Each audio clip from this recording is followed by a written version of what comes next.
शुभोदय बच्चों, Narayana live classes में आप लोगों का स्वागत है। मेरा नाम सिकंदर है बच्चों। मैं आज आप लोगों को दक्षिण गंगा गोदावरी पाठ से संबंधित जो असाइनमेंट आप लोगों को दिया गया था उसके उत्तरों की चर्चा करने वाला हूं। सब लोग ध्यान दीजिए। पहला प्रश्न इस प्रकार है बच्चों, काका कालेलकर का परिचय दीजिए। तो इस पाठ के लेखक कौन है? काका कालेलकर जी है। उसके लेखक उनका कवि लेखक परिचय लिखना चाहिए।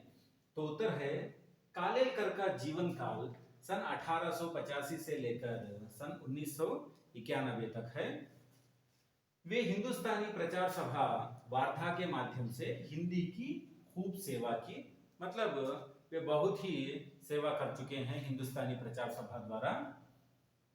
इन्होंने अनेक भाषाओं में रचना की, मतलब ये बहुत सारे भाषाओं में ये रचनाएं की है। इन्होंने आजीवन गांधीवादी विचारधारा का पालन किया। तो इन्होंने गांधीवादी विचारधारा का पालन किया है। इनका पूरा नाम है दत्तात्रेय बालकृष्ण कालेलकर। तो ये है बेटा इनका लेखक परिचय। अभी आएंगे हम दूसरे प्रश्न के अंतर्गत। सूर्योदय के समय प्रकृति का वातावरण कैसा दिखाई देता है? तो जब सूर्योदय होता है तो गोदावरी नदी के पास वातावरण कैसे दिखाई देता है? तो उसका उत्तर इस प्रकार है बच्चों।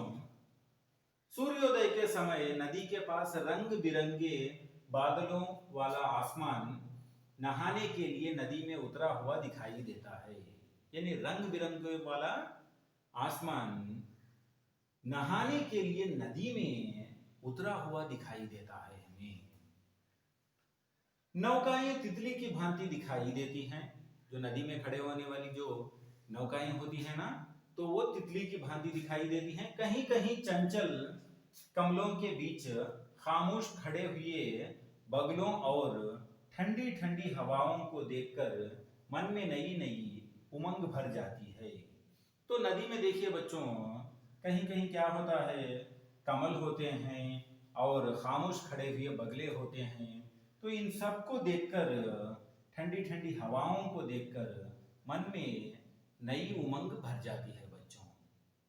तो यह है इस प्रश्न का उत्तर बच्चों। यह है आज के असाइनमेंट के उत्तर। धन्यवाद बच्चों।